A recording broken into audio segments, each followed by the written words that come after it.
Autre question? Monsieur. Ouais. Parfait. Un homme.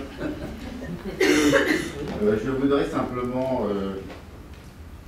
ajouter quelques références que j'ai. Pendant la guerre, évidemment, tous les hommes sont partis, sont faits prisonniers, ne sont pas revenus, ont été fusillés, et les femmes ont pris le relais dans les usines et ont fait tourner. Et je remarque que c'est après chaque choc que les femmes ont pris des avantages, ont avancé. D'abord en 45, 47, 44, et ensuite en 68.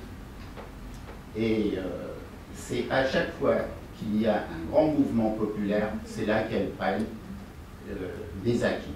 Voilà. Pour en revenir à 68, je suis assez âgé, j'y étais. Colbert dit qu'il était avec nous, et vous dites qu'il n'y avait pas de femmes, il y avait des femmes. Oui. Et elles étaient très virulentes, je peux vous le dire, parce que moi, je peux vous raconter une histoire, il y en avait une à côté de moi. Il y avait le CRS à 3 mètres, et elle leur crachait dessus, ce que les hommes n'osaient pas faire.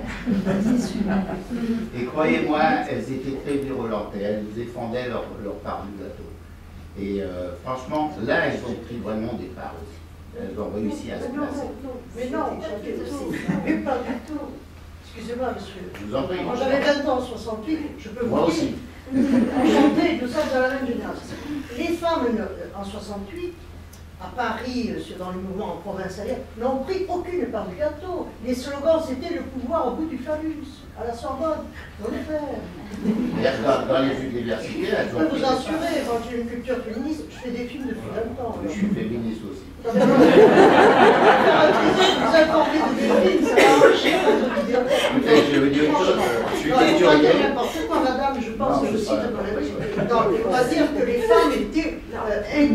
C'est pas vrai, les femmes n'étaient pas considérées par les leaders de 60 ans. Madame l'a dit tout à l'heure. Voilà, madame. Non, mais j'ai pas dit par les Il a dit, leaders. c'est pas ce que monsieur a dit.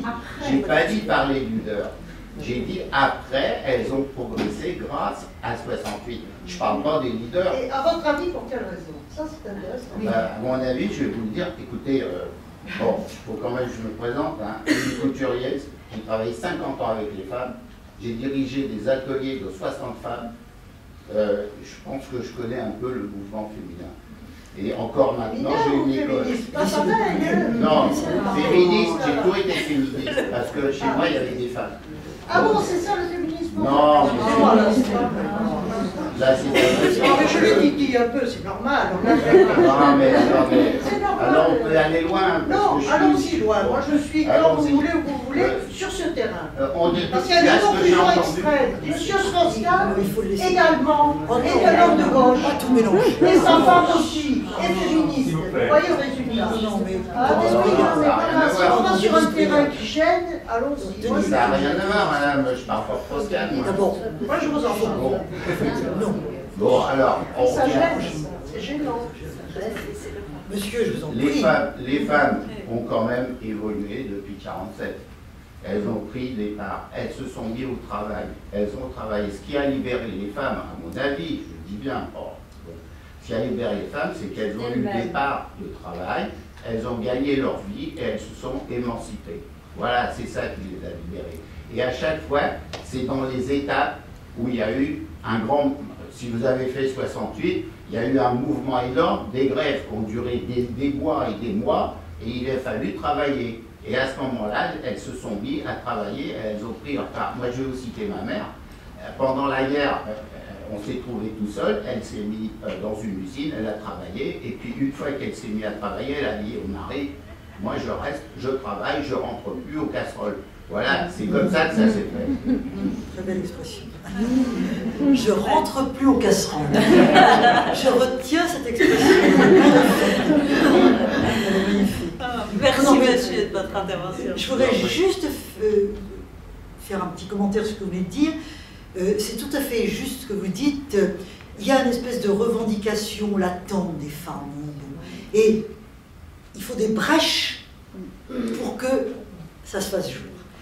La Révolution française, 1830, 1848, très intéressant, 1848, etc., etc. On ne va pas toutes les défiler, mais forcément, parce que quand les systèmes de pouvoir fonctionnent normalement, chacun fait son boulot, tout d'un coup, il y a une rupture. Et à ce moment-là, effectivement, les femmes s'expriment et essaient de prendre leurs droits. Absolument, tout à fait. Les brèches. L'importance des brèches. Madame. Je trouve qu'on voit à travers l'histoire que les crimes contre les femmes ou les maux qui les atteignent sont aussi fondateurs de société, même si c'est navrant.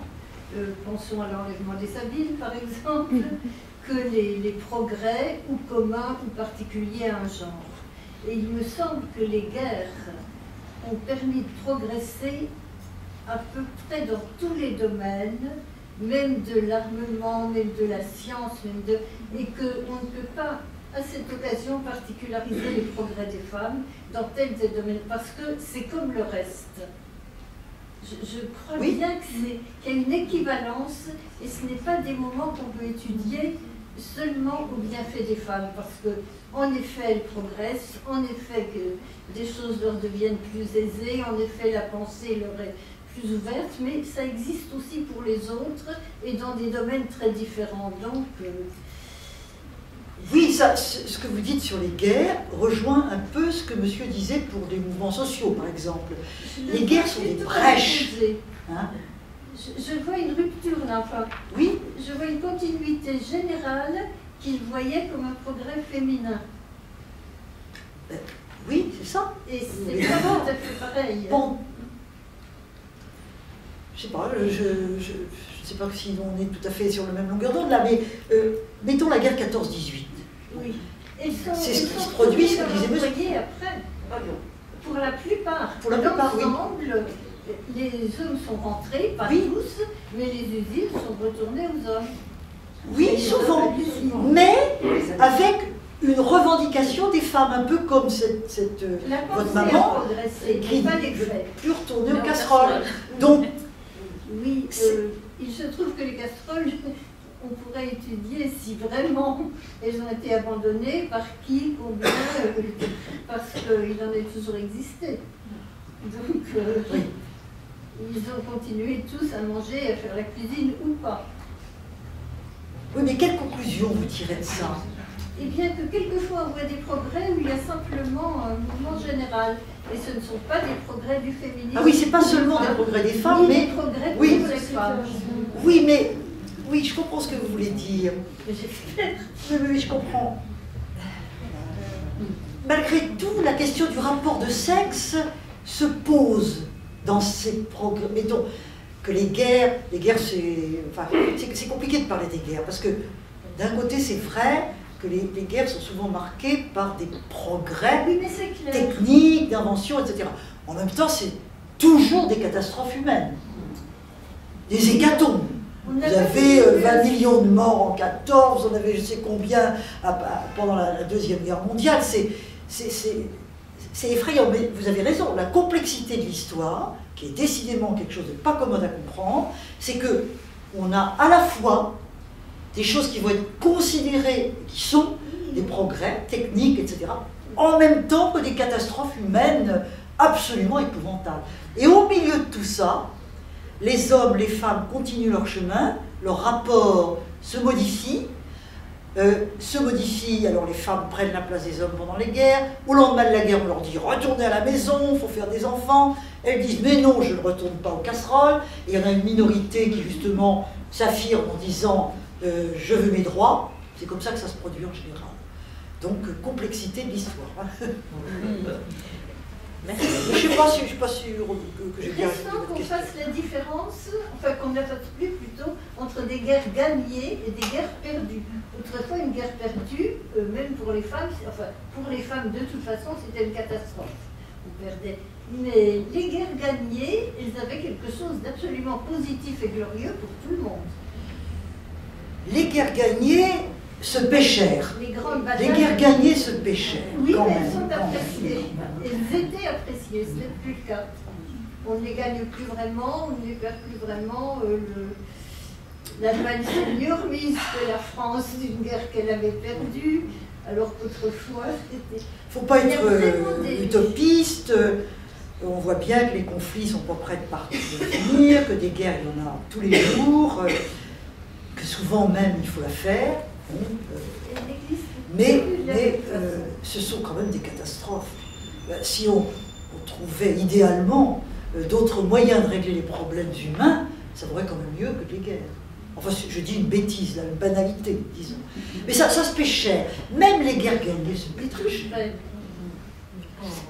Merci, madame, de votre intervention. Et une dernière question, monsieur. Ultime question. On s'arrête là? Non, monsieur, si vous vouliez poser une question, il faut la poser. Non. Monsieur, vous n'avez pas... Non. Écoutez, merci à tous. Bonsoir à tous. Très bel été à tous. Nous vous retrouverons en septembre. Une très belle exposition à la Fondation Pierre Berger et Yves Saint-Laurent autour de la photographe Gisèle Freud. Très bien.